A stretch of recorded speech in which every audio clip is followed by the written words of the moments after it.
Hi, welcome to Dice Control Dojo. I'm Phil and I practice every day and share my tips so we can all get better at the casino. Today's day 15, 15 days to go. And we're going to be practicing. I'm on double sessions right now. Believe it or not, my arm is pretty sore. I've been doing a lot of practicing because I've been trying to get this right. And believe it or not, I have a bruise right here from leaning against this table, trying to tweak that to get consistent.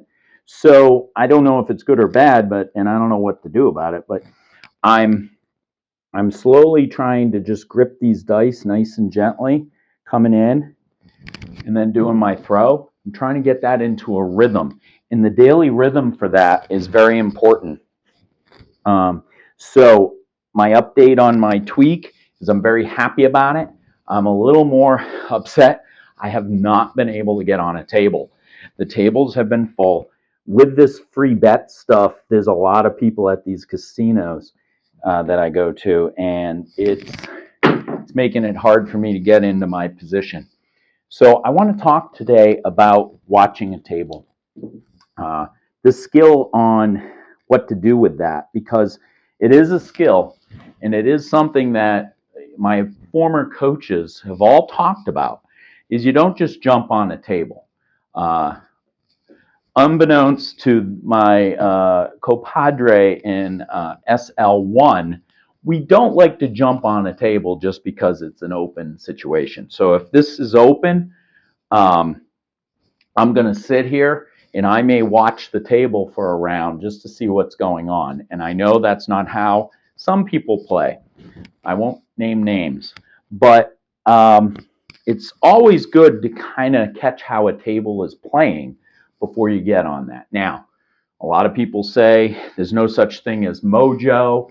There's no such thing as a cold table and a hot table. A table's a table. I 100% agree.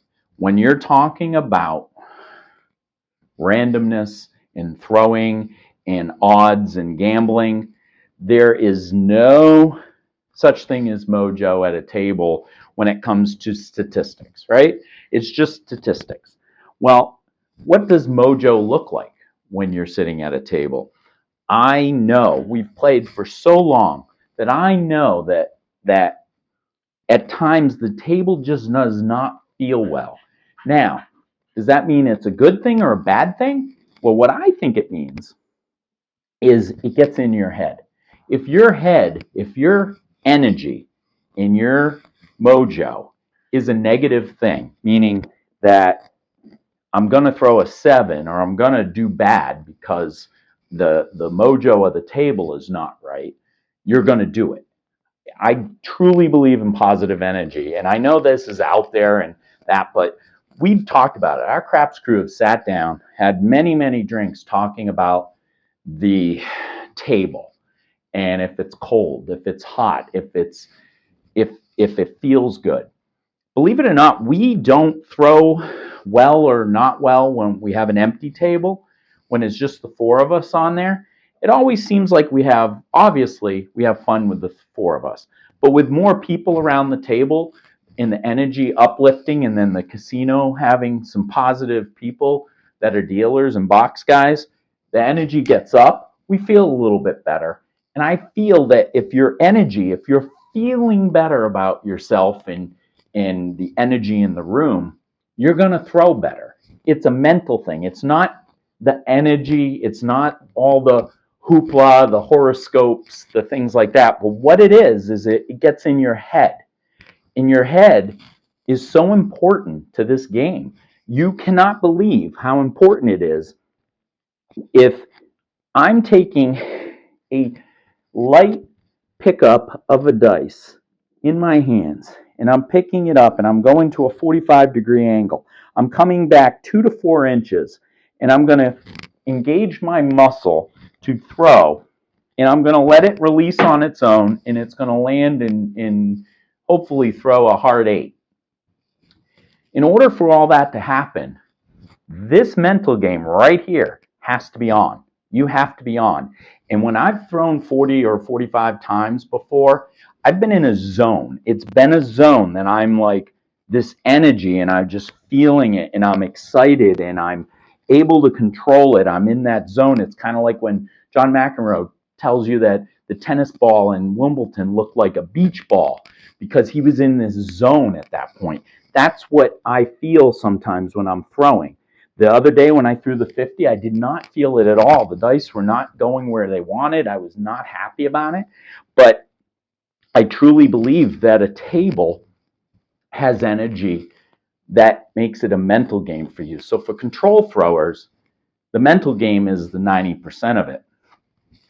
The people that throw random, the energy is different for them, not for us. I think that if it gets in my head that I don't like this table, the table's not going to, I'm not going to do well at the table.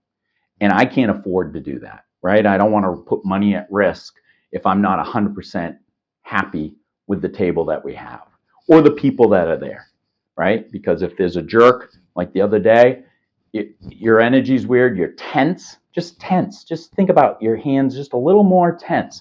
You're throwing it a little bit harder. You're not in your zone. And that's going to offset everything that happens. So I do believe in energy.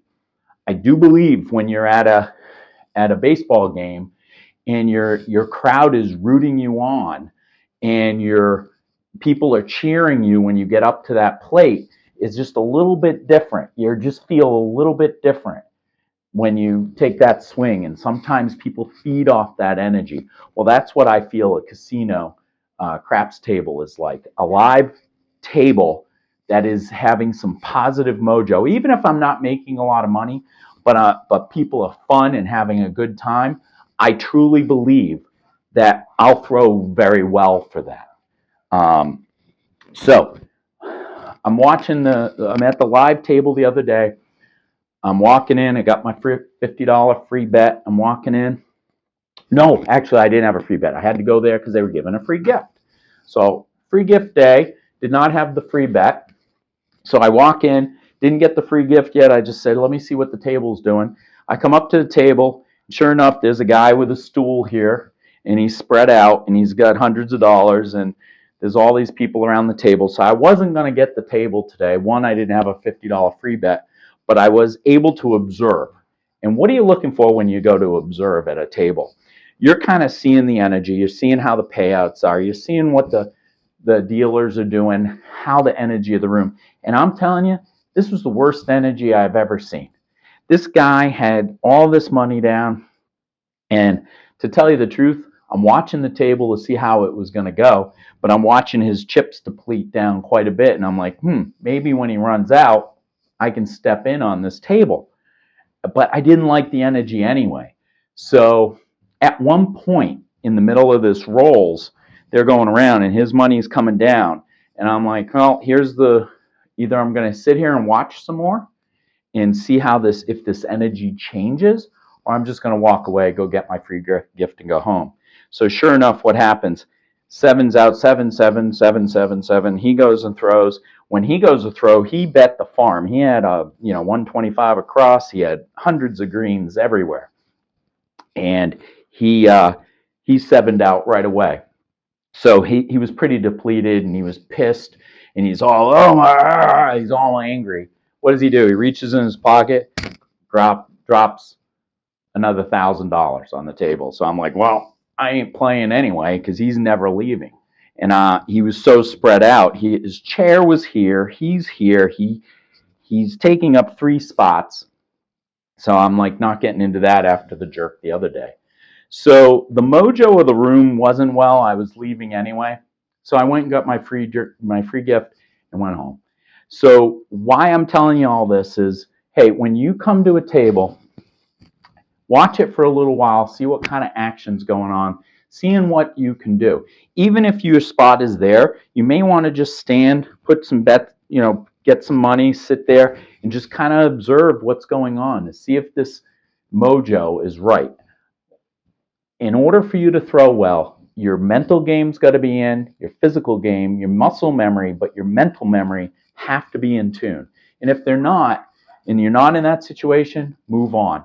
If you're in Vegas or somewhere else and there's multiple casinos, go find another table. There's plenty of places you can play. You don't have to play at that one table just because it has an all tall small or something. So I hope this helped. Watch me tomorrow. We're going to be in 2 weeks of getting to our casino play, and I'm excited about that. So join me. And as always, we don't talk about betting strategies, but I do talk about Mojo. And I hope if you have good Mojo, you can throw for a long, long time.